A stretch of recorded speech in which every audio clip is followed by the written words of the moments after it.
하나님께서 오늘 우리 모두에게 은혜의 소낙비를 가득히 내려주실 줄 믿습니다. 우리 성도님들은 예수님 안에 내가 살고 있다라고 하는 것을 고백하십니까? 그렇다면 저와 함께 고백해 볼까요? 하나님의 예비하심, 하나님의 이루심. 우리는 하나님 안에, 예수님 안에 살고 있다라고 하는 것은 우리의 삶은 우연은 없습니다. 운도 없습니다. 우리 뭐 좋은 일 있으면 아유 운이 좋았다 그러는데요, 운도 없고 우연도 없고 하나님의 섭리 안에서 모든 것이 예비하심대로 만나게 될 뿐인 것입니다. 우리의 인생 가운데 좋은 일도 어려운 일들도 하나님의 허락하심 없이는 오는 법이 없습니다. 좋은 일은 마땅히 하나님께서 우리를 만족해 해야 될 이유가 있으니까 그 좋은 일을 주시는 것이고요, 어려움의 문제는 그 어려움을 통해서 우리 안에서 발견하고 드러내고 훈련시켜야 할 것이 있어서 우리에게 주시는 것을 믿으시기 바랍니다. 그러므로 예수님 안에서 모든 것을 감사함으로 받고, 좋은 것은 더 큰 감사로, 어려운 것은 기도로 하나님 앞에 간구함으로 하나님의 예비하심 안에서 하나님의 이루어 가심을, 여러분 그 은혜를 여러분 모두가 다 경험하고 은혜를 누리실 수 있게 되길 주님의 이름으로 축복합니다. 자녀를 본 부모들이라면 공통적으로 알고 있는 것이 있습니다. 우리 아이들이 아프면서 큰다는 사실입니다. 아이들이 육체적으로 어려움을 겪고 마음적으로 어려움을 겪는 것을 보는 것처럼 부모 마음에 괴롭고 힘든 것이 없습니다. 그럼에도 분명한 사실은 앓고 나면, 힘들고 어렵고 나면 아이가 성숙을 하고 성장을 한다는 것입니다.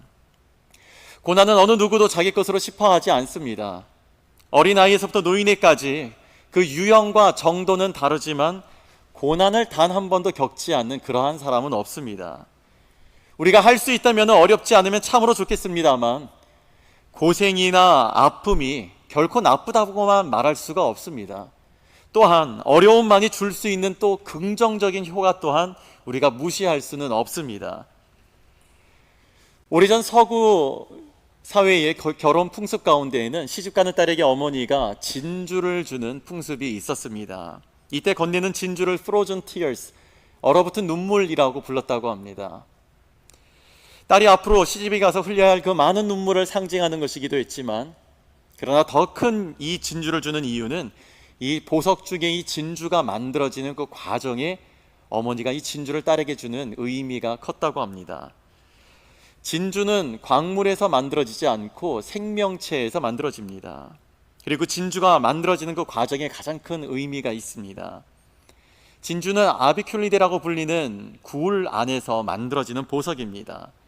이 굴 안으로 모래알이나 이물질이 들어와서 굴에게 상처를 내게 되면 굴은 낙하라고 하는 물질을 생성해서 그 상처를 감싸 바른다고 합니다.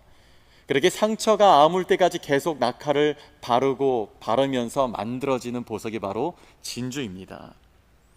그러나 모든 상처가 다 진주가 되는 것은 아니라고 합니다. 굴이 상처를 입게 되면, 상처가 나게 되면 두 가지의 선택을 하게 된다고 합니다. 첫 번째는 그냥 내버려 두는 것입니다. 굳이 낙하를 생성하는 수고도 필요 없습니다. 낙하를 그 상처에 발라야 하는 시간과 노력도 필요하지 않습니다. 그러나 결국 상처가 감염이 되어서 그래서 병들어 죽어버리게 된다고 합니다. 또 다른 하나의 선택은 낙하를 생성해서 그 아픈 상처를 꾸준히 바름으로써 그렇게 해서 그곳에 아름다운 진주가 만들어지게 된다고 합니다. 결국 들어온 도전을, 아픔의 상처들을 받아들여서 그것을 진주로 만들어내느냐, 아니면 상처를 그대로 내버려 두어서 병들어 죽느냐 하는 선택이 되는 것입니다. 여러분이 생각할 때는 어떠한 것이 보다 더 현명한 선택인 것 같으세요? 라고 혼자 물었습니다. 아무래도 살 수 있는 기회를 아무것도 안 하고 그냥 내버려 두어서 감염이 되고 병들어 죽는 것보다는 조금 수고가 되고 아프다 할지라도 아픈 곳에 낙하를 생성해서 오랜 시간 꾸준히 생성하여 바르면서 자기도 알지 못했었던, 그저 상처를 덮었을 뿐이라고 생각했는데 상처를 낙하로 치유한다라고만 생각했을 뿐인데 어느덧 그것이 진주가 되는 것을 발견하는 것이 보다 더 현명한 선택이 되겠지요. 그런데 이것이 단순히 이 굴의 선택일 뿐만 아니라 오늘 우리 모두의 선택이기도 합니다. 우리의 삶에도 크고 작은 모래알들이 계속 굴러 들어옵니다. 우리의 지난 삶을 돌아보면 우리를 아프고 쓰라리게 했었던, 상처나게 하는 여러 모양과 크기의 모래알들이 있었을 것입니다. 그리고 어쩌면 지금도 그 모래알 때문에 아파하고 계실지 모르겠습니다. 하나의 모래알이 들어왔다가 나가고 나면은 또 다른 모래알이 굴러 들어왔을 것이고, 이제 두 번 다시는 이런 어려움을 겪지 않겠지라고 기대했는데, 그런데 또 다른 모래알들이 들어와서 여러분을 찔렀을 것이고, 그래서 아프셨을 것입니다. 결코 반갑지 않은 모래알들 때문에 상처받고 힘들었겠지만, 힘들고 아팠던 기억 못지않게 우리 그리스도인들이 기억해야 하는 아주 중요한 사실이 있습니다. 고통과 고난에도 그 모래알들을 허락하시는 하나님의 섭리가 있다는 것입니다. 모래알을 모래알로 내버려 두지 않고, 상처를 상처로만 놔주지 않고, 하나님은 하나님의 우리를 향한 사랑의 섭리 가운데서, 그 은혜의 섭리 가운데서 모래알이 필요한 이유를 두셨고, 상처를 지나가야 할 만한 분명한 이유를 두고 하나님의 섭리 가운데에 모래알을 만나고 상처를, 아픔을 겪게 하신다는 것입니다. 우리가 잘 알고 있는 성경의 욥이라고 하는 사람은 엄청난 인생의 모래알들을 겪었던 사람입니다. 그런데 그러한 욥이 욥기 23장 10절에 이러한 고백을 합니다. 그러나 내가 가는 길을 그가 아시나니 그가 나를 단련하신 후에는 내가 숨금같이 되어 나아오리라. 욥이 겪었던 일은 정말 모든 것을 다 빼앗기고, 자식도 빼앗기고, 아내의 마음도 빼앗기고, 그냥 이제 딱 자기 목숨 하나 스스로 끊으면 될 정도로 정말 큰 어려움과 아픔들을 겪었던 사람입니다. 그런데 그는 이 고난의 주체가 그의 잘못된 선택이라고 생각하지 않았습니다. 누구 때문이라고도 생각하지도 않았고, 어둠의 권세 때문이라고도 불평하지 않았습니다. 그는 이 고난의 주체가 그가 나를 이라고 얘기합니다. 그가 나를, 그가 누구입니까? 하나님이잖아요. 고난을 주는 그 주체가 하나님이라고 하는 것을 고백합니다. 그리고 하나님께서 이 고난을 주시는 이유가, 나를 단련하신 후에는, 나를 어렵게 하신 후에, 나를 어렵게 힘들게 하신 후에, 나를 고통스럽게 한 후에 이렇게 하지 않고, 그 어려움의 문제들을, 고통과 아픔에 쓰라린 일들을 단련이라고 합니다. 단련이 무엇입니까? 훈련이라고 하는 것이죠. 훈련의 이유가, 목적이 무엇입니까? 우리를 보다 더 강인하게 만드는 것입니다. 그래서 욥은 이렇게 고백합니다. 그가 나를 단련하신 후에는, 이 단련의 목적이 순금같이 되어 나아오리라.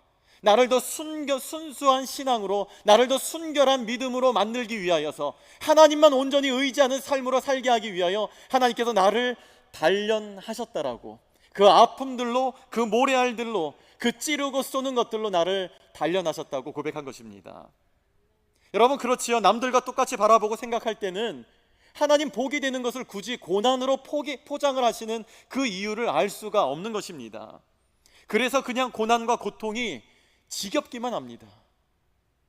그런데 믿음의 눈을 들어서 우리가 바라보게 되면은, 이 고난의 모래알들은 우리를 변화시키며 우리를 성장시키고 성숙시키기 위한, 그리고 내 안에 내가 발견하지 못했던 내 안에 주신 믿음, 내 안에 주신 소망, 내 안에 주신 예수님의 형상을 발견하는 하나님의 방법이라고 하는 것을 깨닫게 되는 것입니다.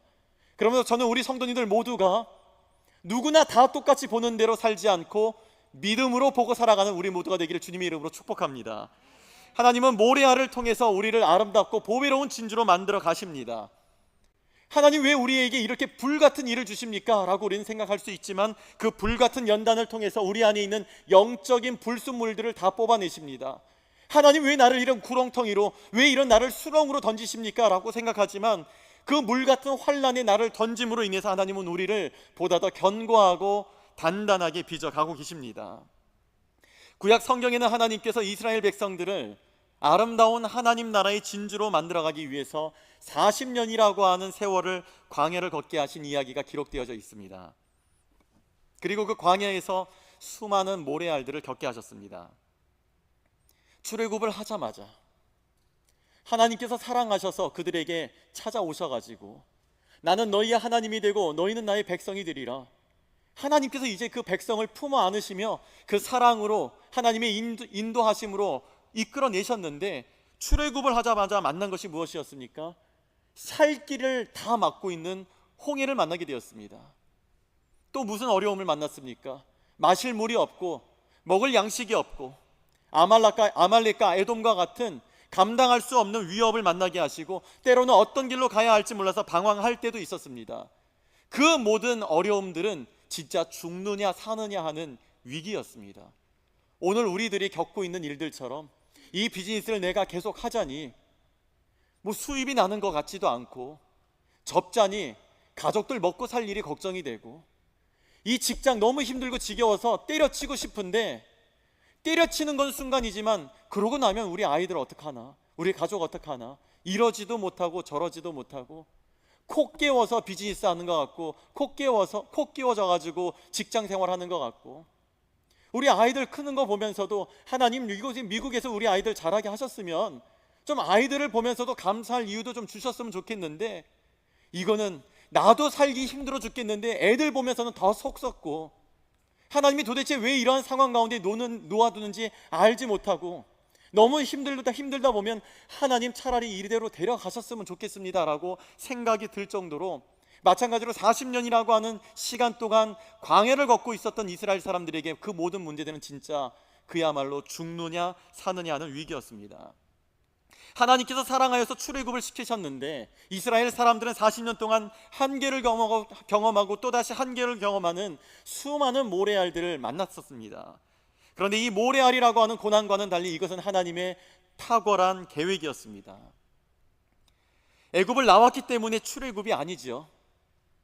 여러분, 애굽을 나왔기 때문에 출애굽이 아니라 애굽에서 살고 있었던 모든 생활 방식들, 습관들, 언어들, 생각하는 것들, 마음들, 그 모든 것을 모조리 애굽으로부터 벗어내기 위해, 애굽에서의 방식을 다 벗어내기 위해, 애굽에서 갖고 있었던 습관을 다 벗어내기 위해, 애굽에서 가지고 있었던 삶의 관념들, 그들이 가지고 있었던 모든 삶의 모습들을 다 벗어낼 때, 그럴 때 비로소 온전한 출애굽이 되는 것입니다. 하나님은 그와 같이 모든 것들을 애굽을 나왔기 때문에 출애굽이 아니라 그들이 애굽에서 가지고 있었던 마음들, 생각들, 모든 가치관들, 그리고 습관들을 다 애굽에 있었던 모든 것을 벗어내어 버리고 그들을 아름다운 하나님의 진주와 거룩한 하나님의 백성으로 거듭나기 위하여 하나님께서 그와 같이 40년이라고 하는 시간을 광야를 걷게 하며 많은 위기들 속에서 하나님을 보고 하나님을 체험하고 누리게 되는 그 은혜의 시간들을 주셨던 것이었습니다. 여러분, 그렇기 때문에 광야는요 저주가 아니라 복이 되는 것입니다. 자, 오늘 본문의 2절의 상반절만 우리 다시 한번 같이 읽겠습니다. 시작. 내 하나님 여호와께서 이 40년 동안에 내게 광야길을 걷게 하신 것을 기억하라. 지금 이스라엘로 하여금 40년 동안 광야길을 걷게 한 주체가 누구입니까? 내 여호와께서, 하나님께서 이 광야 40년을 걷게 하신 것입니다. 오늘 우리 인생은 어떻습니까? 만사가 다 형통하면 참으로 좋겠습니다만 여러분, 인생에 먹구름 끼지 않은 그런 사람이 어디 있습니까? 인생은 살면 살수록 진짜 산 넘어 산이라고 하는 말이 실감되어질 것입니다. 결국 우리도 출애굽한 이스라엘 사람들과 같이 광야 같은 인생을 경험하며 살고 있습니다.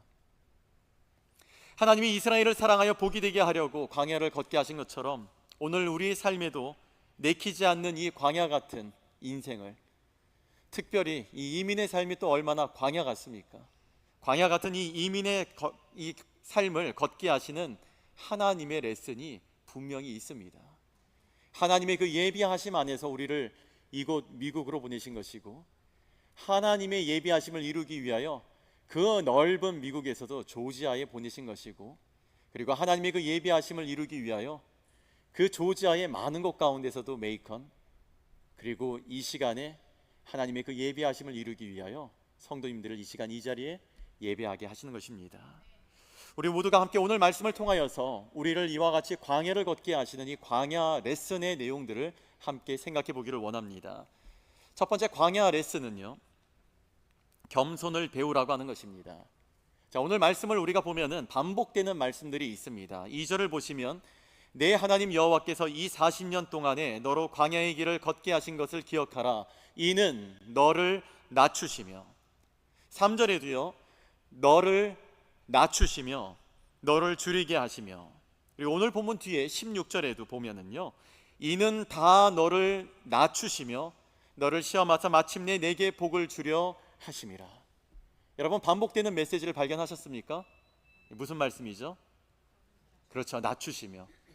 이렇게까지 제가 강조하면서 읽었는데도 잘 픽업이 안 되신 분들은 오늘 댁에 가셔서 다시 한번 우리 온라인 예배를 보시기 바랍니다. 계속해서 반복되는 메시지가 낮추신다는 거예요.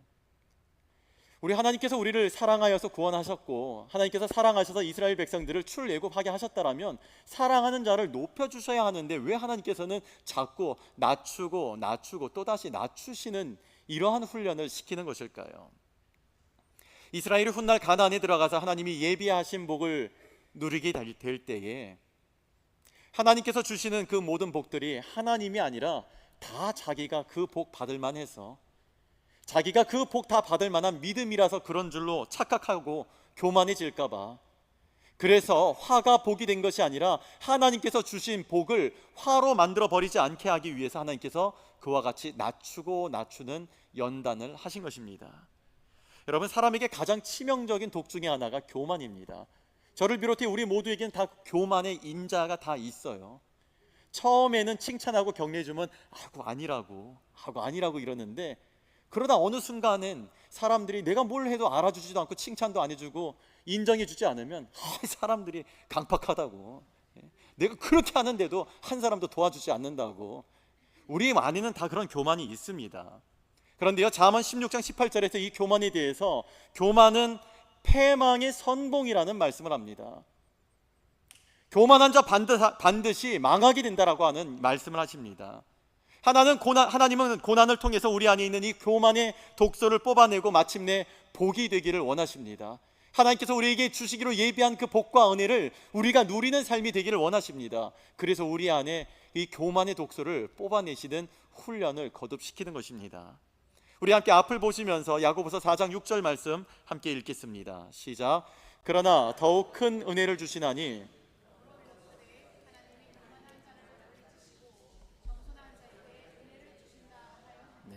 하나님께서는 교만한 자를 멀리 하시고 하나님께서는 겸손한 자에게 은혜를 주신다고 말씀하셨습니다. 우리 성도님들 모두가 다 하나님을 가까이 함으로 교만하지 않고 하나님의 은혜를 누리는 인생 되시기를 축복합니다. 여러분, 우리가 어떻게 겸손해질 수 있을까요? 하나님께서 겸손한 자에게 은혜를 주신다고 하는데 우리가 어떻게 겸손해질 수가 있을까요? 겸손은 하나님 앞에 서 있음으로 인해서 나타나는 모습입니다. 절대적인 권위자, 절대적인 권위, 권력 앞에 있을 때에 비로소 우리는 겸손해질 수 있다는 것입니다. 지존하신 하나님의 존귀와 영광을 알고 그분 앞에 서 있는 사람은 분명 겸손해지게 됩니다. 다시 간단하게 이야기하면 우리가 하나님 앞에 서 있을 때 우리는 겸손해질 수 있는 것입니다.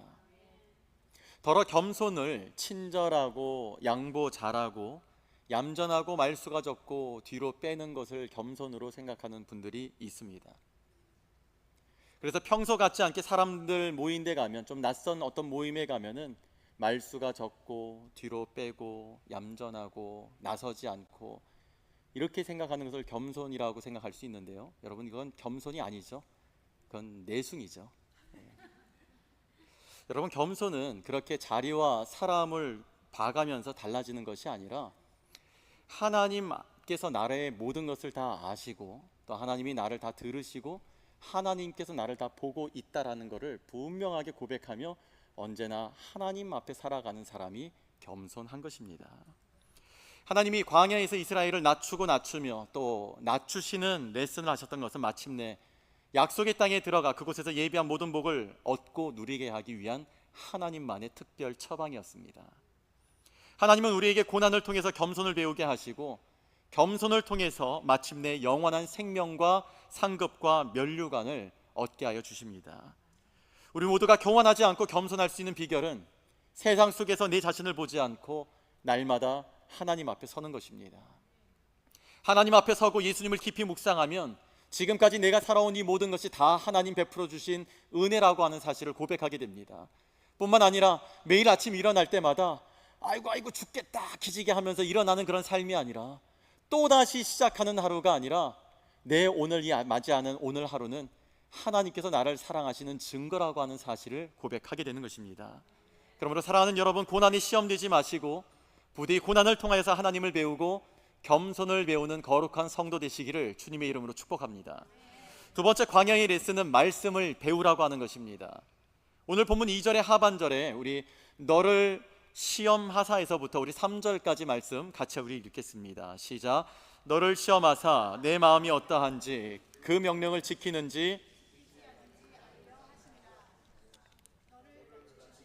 너를 줄이게 하시며 또 너도 알지 못하며 내 조상들도 알지 못하던 만나를 내게 먹이신 것은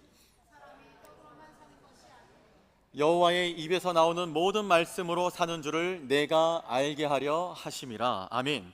하나님이 이스라엘을 광야로 인도하여 40년 동안 동행하셨던 것은 음식을 먹어야만 살 수 있다라고 하는 그런 일반적인 상식을 깨고 하나님의 말씀으로 살면 영적인 힘, 영성이 생기며 먹을 것도 마실 것도 책임지신다는 믿음의 패러다임을 심어주기 위해서였습니다.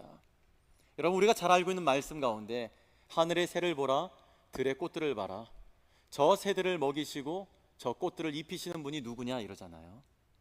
우리는 이 말씀을 모르면은요, 내가 먹고 살기 위해서 열심히 일해야 된다. 우리 가장들 그렇잖아요. 우리 가족 내가 책임지려면 내가 열심히 일해야 된다. 여러분, 저는 우리 성도님들 가운데 단 한 번도 먹고 사는 인생 되지 않고 은혜를 힘입어 누리는 인생 되시기를 축복합니다. 여러분, 먹고 살아야 된다라고 생각하면 우리 인생이 얼마나 가엾습니까? 이 일을 뼈 빠지게 해야 그나마 간신히 살잖아요. 우리 성도님들 가운데 그렇게 일하면서 여기 떼부자 되신 분들 계시나요? 그런 분들 없잖아요. 진짜 그렇게 일하면 돈이라도 좀 많이 벌어야 될 것 같은데 그렇게 일하고 그렇게 많이 수고해도 남들보다 조금 다르면 다를까 그다지 그렇게 크게 다른 삶을 살지 않습니다. 저는 우리 성도님들이 먹고 살아야 되는 것 때문에 예배를 포기하고 하나님 말씀 읽을 시간 없고 기도할 시간 없어서 이 일에 쫓겨서 사는데 메인 삶 되지 않고 하나님을 신뢰함으로 내가 하나님 앞에 설 때에 새들을 먹이시고 들풀을 입히시는 하나님의 은혜 가운데 먹을 것도 마실 것도 입을 것도 책임져 주시는 하나님의 믿음의 패러다임을 배우고 누리는 삶이 되시기를 다시 한번 주님의 이름으로 축복합니다. 예수님이 40일 동안 광야에서 금식하신 후 사탄의 시험을 물리치실 때 말씀으로 물리치시고 승리하셨습니다. 특별히 돌로 떡덩이가 되게 하라는 사탄의 유혹 앞에 예수님은 오늘 본문 말씀을 인용하셔서 사탄을 물리치셨습니다. 3절의 말씀입니다. 기록되었으되 사람이 떡으로만 살 것이 아니요 하나님의 입으로부터 나오는 모든 말씀으로 살 것이라 하였느니라. 아멘. 사람의 육체는 떡을 먹어야 삽니다. 그러나 우리의 영의 굶주림은 하나님의 말씀으로만 채워질 수 있습니다. 우리 함께 고백하겠습니다. 몸은 떡으로 살지만 영은 말씀으로 삽니다. 네, 우리의 몸은 떡으로 살지만 우리의 영은 말씀으로 삽니다. 사람들은 지치고 힘들 때 일단 잘 먹고 봐야 한다는 이야기들을 하죠. 저는 그 말이 그렇게 틀린 말이라고 생각하지 않습니다. 그럼에도요, 여러분, 잘 먹어도 고난의 문제가 근본적으로 해결되는 것은 아니지요. 어떤 유형의 고난이든지 고난은 하나님의 말씀이 최고의 처방인 것을 믿으시길 바랍니다. 그래서 여러분, 고난이 올 때 여러분 방황하지 마세요. 힘들고 어렵다고 해서 방황하지 마세요.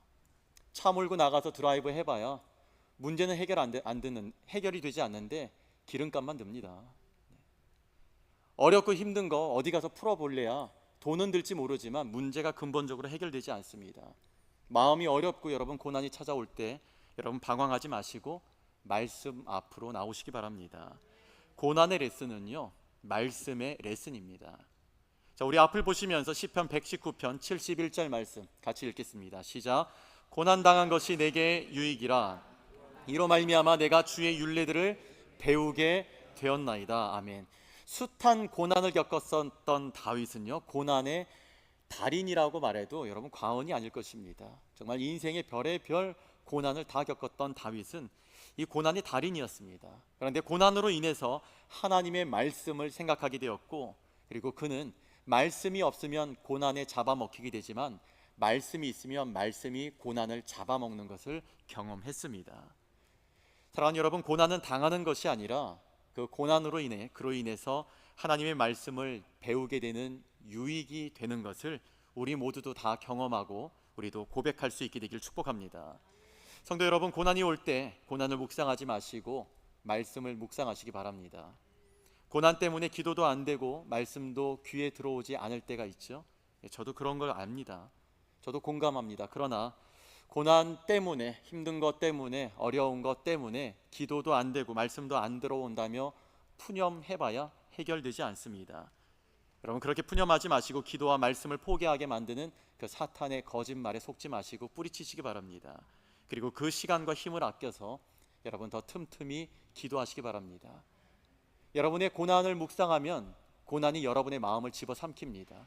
하지 않아도 되는 생각을 하고요, 어떻게 될지 모르는 다음 일들을 절망으로만 생각하게 합니다. 그러나 말씀으로 돌아오면 말씀이 여러분을 살게 합니다. 말씀이 여러분을 웃게 만들고 말씀이 여러분으로 하여금 사망이 아니라 생명을 누리게 하여 줍니다. 힘들고 어려울 때일수록 여러분 그 시간과 힘을 더 아끼셔서 기도하시고 말씀 들으시고 설교를 들으시기 바랍니다. 저도 성도님들과 같이 고난당할 때가 있습니다. 제가 제일 힘들고 어려울 때가, 사실 목사가 악해봐야 얼마나 악하겠습니까? 그런데도 본의 아니게 제가 했었던 어떤 일들이 성도님들에게 걸림돌이 되는 것과 같이 느껴질 때면 그때가 제일 힘들어요.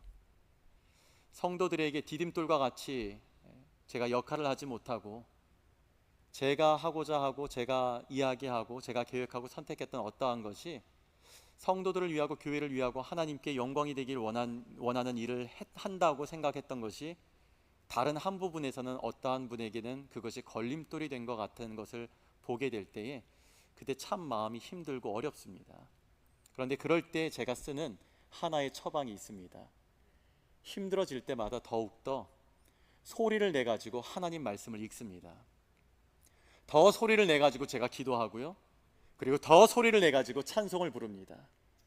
제가 하는 소리를 내는 것으로 안 되면은 더 크게 찬양을 틀어놓고서 거기서 더 소리를 내면서 찬양을 합니다. 제 기도 소리가 커진다 그러면 목사님 요즘 무슨 일이 있으신가? 여러분, 정말 소리를 내가지고 더 말씀 읽고 소리를 내서 더 기도하고 소리를 내서 더 찬송을 불러야 합니다. 여러분의 마음과 생각과 입술에서 찬송의 소리, 기도의 소리, 말씀의 소리를 빼앗아가는 것은 마귀로 하여금 웃게 만드는 것입니다. 그러나 하나님의 아들과 딸이 더욱더 소리를 내서 찬송을 하고 기도를 하고 하나님의 말씀을 읽게 되면 하나님께서 우리에게 화이팅을 외쳐주십니다. 그래, 바로 그거야. 그렇게 하면서 지나가는 거야. 할 수 있어. 사이클 선수가 그 힘든 사이클을 밟고 지나갈 때에 코치가 옆에 함께 따라 붙어가지고 함께 그 사이클 페달을 밟아가면서 격려를 아끼지 않는 것처럼 우리가 힘들고 어려울 때에 우리의 기도 소리가 없어지고 우리의 찬송 소리가 없어지고 말씀을 멀리하는 것이 아니라 오히려 그때 더 소리를 내서 기도하고 찬송하고 말씀을 읽으면 성령께서 우리에게 더 가까이 와서 그래, 그렇게 하는 거야, 그렇게 하는 거 맞아, 잘하고 있어, 마침내 될 거야, 하나님께서 화이팅을 외쳐주십니다. 제가 그와 같이 말씀을 더 소리를 내서 읽고 기도를 더 소리를 내서 하고 찬송을 더 소리를 내서 부르다 보면은요, 시작하기 전에는 참 힘들고 괴롭고 하나님 앞에 송구하고 성도들한테 미안하고 그 마음 어쩔 줄 몰라 하는데, 그와 같이 찬송하고 기도하고 말씀을 읽으면 어느 순간부터 갑자기 제 생각과 마음에 그리고 제 입술에 힘이 실리는 것을 경험하게 됩니다. 제 마음과 생각이 더욱더 담대해지는 것을 경험하게 되고요, 전혀 상황은 달라진 게 없잖아요. 상황 달라진 거는 제 소리 하나 커진 것밖에 없는데, 상황은 달라진 게 없는데 순간 세상과 나는 간 곳 없고 구속한 주만 보이도다. 찬양하고 기도하고 말씀을 읽었더니 세상과 나는 간 곳 없고 나를 알아주시는 하나님, 나를 위로하시는 하나님, 나에게 화이팅 외쳐주시는 하나님의 영광이 보이더라는 것입니다. 사랑하는 여러분, 어떠한 일들이 일어나더라도 여러분 그 일들 때문에 여러분의 기도 소리를 빼앗기지 마시기 바랍니다. 여러분의 찬송이 식어지지 마시기 바랍니다. 여러분 하나님의 말씀을 놓지 마시기 바랍니다. 하나님의 말씀만이 여러분이 살 수 있는 유일한 처방이 되는 것입니다. 우리 모두가 광야와 같은 고난을 결코 낭비하거나 허비하지 않고 우리로 하여금 광야를 걷게 하시는 하나님의 레슨이 있다라고 하는 것을 기억하며 그 레슨을 통해서 하나님의 말씀을 배움으로 우리의 영육의 강건함을 입고 범사의 예수 그리스도의 이름으로 승리하는 우리 모두가 되기를 주님의 이름으로 축복합니다. 광야의 레슨 세 번째는요, 믿음을 배우라고 하는 것입니다. 자, 우리 4절 말씀 함께 읽겠습니다. 시작. 이 40년 동안에 내 의복이 헤어지지 아니하였고 내 발이 부르트지 아니하였느니라. 아멘. 이스라엘 사람들이 출애굽을 하여서 애굽을 나올 때 그 누구도 먹을 것, 입을 것, 마실 것을 넉넉하게 준비한 사람이 없었습니다. 왜 그랬을까요? 수일 내에 하나님 약속한 그 가나안에 들어갈 거라고 다들 생각했기 때문입니다. 여러분, 실제로 그렇습니다. 가나안은 사실은 수일 내에 갈 수 있는 그 정도의 거리의 땅이었습니다. 그런데 40년이라고 하는 시간을 광야를 걸어야 했던 이유가 무엇입니까? 뽑아내야 할 영적인 불순물들, 벗어내야 할 세상의 가치관들, 애굽의 가치관들, 그런 어떤 물질에 물들어 있고 잘못된 습관에 물들어 있는 것들을 빨리 벗어냈어야 하는데, 벗어낼 거는 벗어냈는데 마음 한켠에 항상 이런 마음을 가지고 있는 거예요. 은혜 받아가지고, 성도님들도 이거 잘 하셔야 돼요. 은혜 받을 때는요, 그냥 은혜 받고 순종하고 따라가면 됩니다. 한번 오래전에 어떤 누구 때문에 상처받아서, 어떤 사역하다 상처받아서 은혜를 받으니까 요즘 조금 그래도 내가 회복되는 것 같아. 그런데 마음 한구석에 계속 그래도 사역하면 힘들어, 사역하면은 시험 들어, 사역은 아니야, 그냥 예배만 잘 드리고 은혜 받자, 이러고 있다 보면은요, 하나님이 요거 건드리십니다. 이거를 뽑아내야 가나안에 들어가는 거예요. 40년의 광야가 40년이 아니라 어쩌면 수개월, 수년에 끝날 수도 있는데 40년을 광야를 걷는 이유는요, 다른 게 아니라 하나님은 다 보고 아시는데 자기는 인정하지 않는 딱 여기 차고 있는 게 있어가지고. 그러니까 우리 토요일 새벽 예배에 지금 우리 민수기 보면서 다 나오잖아요. 40년 거의 끄트머리에 갔는데 그 사람들이 아직도 이런 말을 합니다. 마실 물이 없으니까. 그동안에 아침마다 만나 내려주시는 은혜가 있고, 그동안에 저녁마다 메추라기 떨어뜨려 주시는 은혜가 있고, 하나님께서 결코 그들을 줄이게도 목마르게도 하나님께서 어렵지 않게 모든 것을 은혜 가운데 넘고 지나게 하여 주셨는데, 그런 은혜를 40년 동안 누려왔으면 좀 알아야 될 거 아니에요. 하나님의 은혜와 사랑을 40년 동안 누려왔으면 좀 알아야 되는데, 40년 끄트머리에 왔는데도 마실 물이 없으니까 모세와 아론을 향하여서 어찌하여 너희가 우리를 이 나쁜 땅으로 인도하여 냈냐고. 우리도 차라리 우리 앞서간 형제자매들처럼 진작에 죽었더라면, 이런 말을 합니다. 그때 빼내야 되는 거 다 빼내지 않아서 그러는 거예요. 그거 빨리 빼내고 하나님 은혜 주실 때에 아멘 하고 순종하고 따라갔어야 되는데, 은혜는 좋은데 인간들은 나를 힘들게 해, 요거 가지고 있다 보면은 그게 결국 나로 하여금 수일 내에, 수개월 내에, 아니면 그냥 적당히 수년 내에 들어갈 수 있는 그 약속의 땅을 40년 동안 방황하게 만든다는 것입니다. 여러분, 다른 이유가 아니라 바로 이 수일에 들어갈 수 있는 가나안을 수개월도 아니고 수년도 아니라 무려 40년 동안 이렇게 걷게 되었던 것은, 그들이 벗어내야 할 것을 벗어내지 못했던 이유에서, 그래서 그것 때문에 하나님께서 주시는 은혜와 복과 약속된 예비된 것들을 누리지 못하게 될까 봐 하나님은 그래서 40년이 걸렸음에도 불구하고 그 시간을 통해서 그 모든 영적인 불순물들을 다 뽑아내셨던 것입니다. 그런데 여러분, 오늘 말씀이 그러잖아요. 너희가 그 길을 걷는 동안 너희들이 발이 부르트지도 않고 주리지도 않고 헐벗지 않은 그 이유가 무엇이냐라고 이렇게 말합니다. 그것은 다른 이유가 아니었습니다. 하나님이 답입니다. 그들을 사랑하시는 하나님 때문에 그들이 온전히 순종하지 못하고 온전히 성결하지 못하는 중에도 그들을 먹이시고 입히시고 채우시며 40년의 광야를 훈련될 때까지. 우리 어머니들 중에 혹시 그런 분 계세요? 우리 아이들 혼낼 때 너 다 뉘우칠 때까지 집에 들어오지 마, 그런 분 혹시 계세요? 안 됩니다. 그러시면 우리 아이들이 상처를 받습니다. 하나님께서 이스라엘 백성들이 너네들 다 되면 그때 들어갈까 하고 덩그러니 떼놓지 않으시고, 그러한 중에도 하나님께서는 40년을 그들을 먹이고 입히고 채우며 40년을 동행해 주셨던 것입니다. 이스라엘 사람들의 형편을 하나님께서 다 보셨고, 그들의 마음을 하나님께서 다 아셨고, 그들이 하는 소리를 하나님께서 다 들으셨습니다.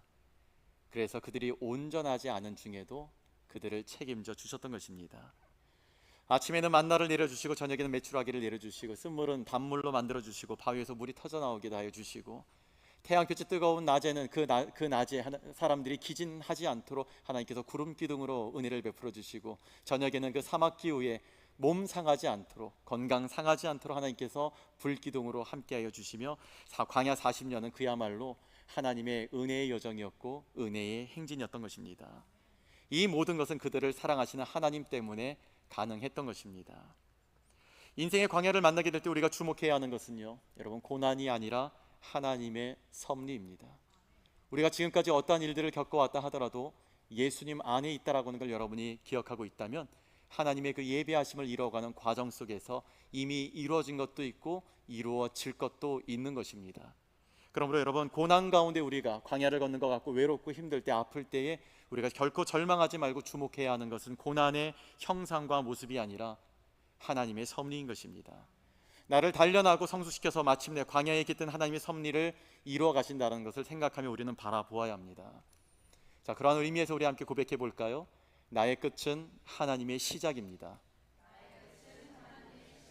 여러분, 그렇습니다. 내 생각, 내가 가지고 있는 그 모든 것들을 다 하나님 앞에 내려놓을 때 그때 하나님의 역사가 시작되는 것입니다.